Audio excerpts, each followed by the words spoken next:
transformers are a key part of any PV system.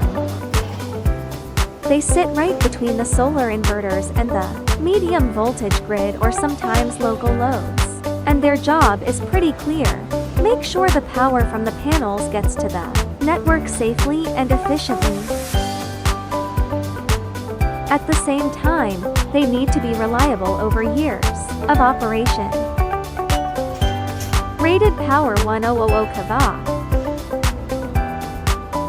Primary voltage 480Y to 77V. Secondary voltage 13.8 GrdY 7.967V. Cooling type NAN, liquid Insulant FR3 Oil.